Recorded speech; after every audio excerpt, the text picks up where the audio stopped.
Maribeles Bee Farm.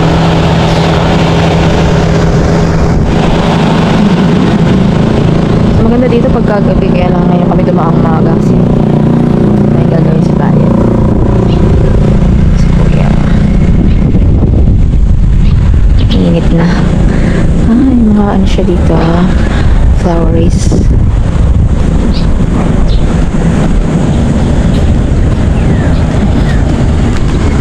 Siya.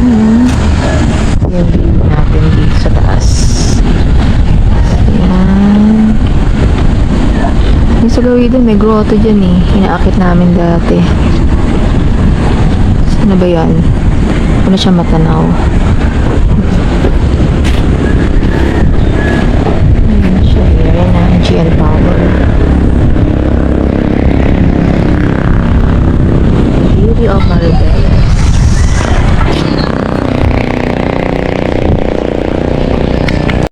Ayan, hindi kasi. Ay.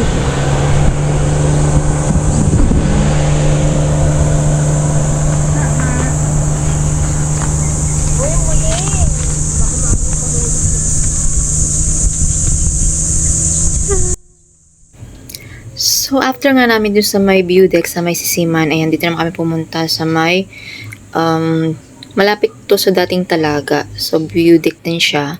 And yan, nagpalipas lang din kami ng oras dyan. Nagpahangin, nagpicture-picture dyan. Ayan, aura-aura. And di namin kasi alam kung saan yung way papunta sa may Panoypoy.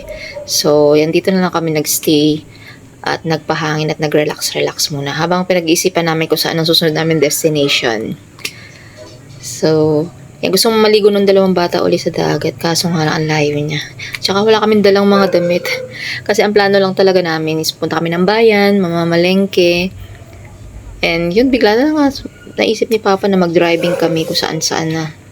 Kaya, tingnan mo yung mga itsura nga namin dyan, mga nakapambahay lang kami. Kasi nga, hindi naman plano na mag-ikot ngayon, na mag-driving.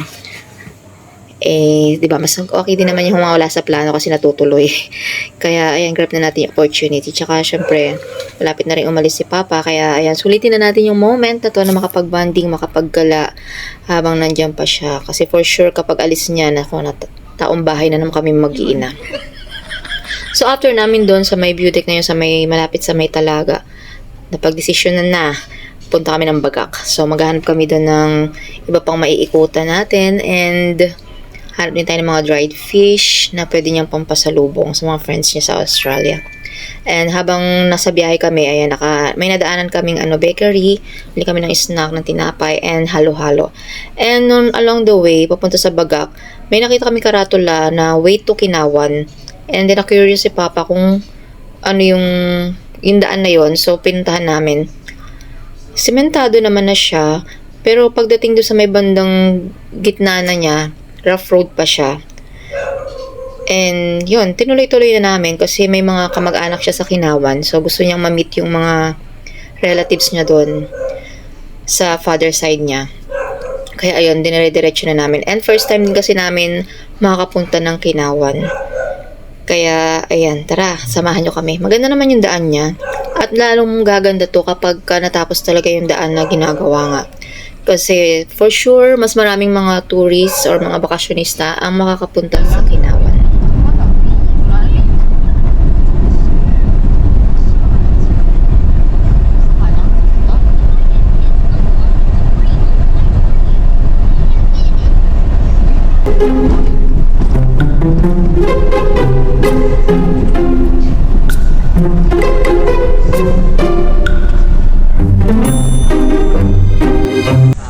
Ganda dito, oh. And pagdating namin doon, may na-meet siyang kamag-anak niya. At ito yung kanilang lugar.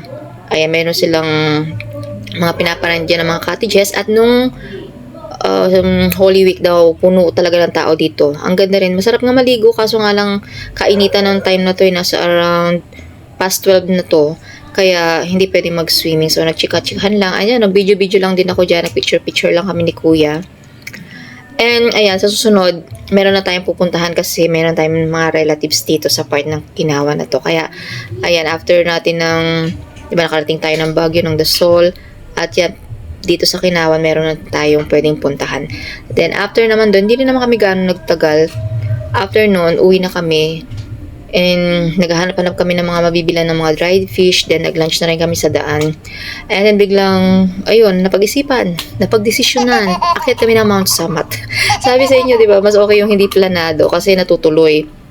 So pagdating namin dito, sa may gate, nagbayad lang kami ng entrance fee. And dito lang din sa baba, sa may parking yung sasakyan, siya pwede iakyat. So walking lang talaga pag-ikot mo dun sa buong Mount Samat. And, ayun, alalay lang din kami sa paglakad kasi nga si Bunso, di ba? Hindi pa siya ganun kagaling. Kaya, dahan-dahan lang yung aming paglalakad. Marami ring tao kami na nandito. Meron na siyang mga pababa at meron din kami mga kasabay na paakyat. After the orientation, ayan, pinaakyat na kami dyan. And, yung pinaka-cruise, hindi siya pwede munang puntahan kasi under renovation siya. Kaya paikot-ikot lang kami dyan. Picture-picture. Yun lang. Kasi first time din ng mga bata na to na makaakyat dito sa Mount Samat. So, para naman ma-experience nila at makita nila kung ano yung Mount Samat na nakikita lang namin pagka dumadaan kami papunta ng Balanga. Yung malaking cruise. Kung ano ang makikita doon. Ayan, pinasyala namin sila dito. Second time ko rin dito sa Mount Samat. Kasi first time ko nung college pa ako nun eh. Kasi picture lang din kami dito para sa para sa graduation namin. Merong ipe-present sa graduation namin. So malaki na rin yung pinagbago niya and maganda na rin. And maganda rin sana kung napuntahan natin yung museum. Kaso nga lang, paakyat din yung sa taas, medyo mataas siya. And mahihirapan nga si Bunso kaya hindi na rin kami pumunta doon. So, siguro, some other time, ayan, makakabalik pa tayo dito kapag katapos na yung cruise kasi maganda doon sa pinakatuktok na yon, makikita mo talaga yung kabuuan ng Bataan. Doon mo makikita yung buo. Unlike dito na pag nandito ka lang sa may baba, hindi mo siya makikita ng buo. Kaya, ayan, sa susunod, ayan, makakabalik pa tayo dito kasi meron tayong kailangan pang akyatin para ma-experience ng mga bata kung ano yung feeling na nandun ka sa pinaka-cruise. Wala nga pa yan. Under construction ang Limay. cruise. Limay? Ano, Veracruz?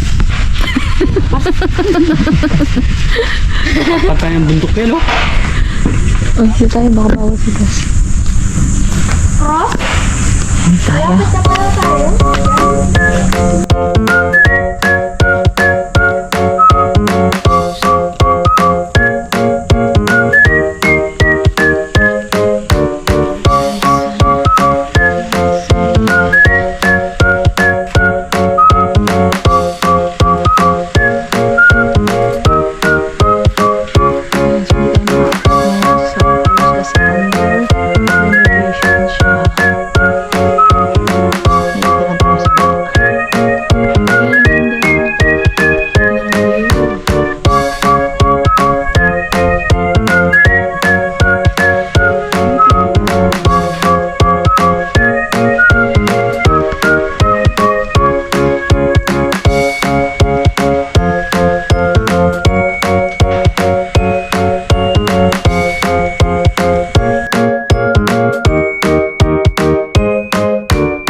Parang gusto ko yung pine tree ah. Yun.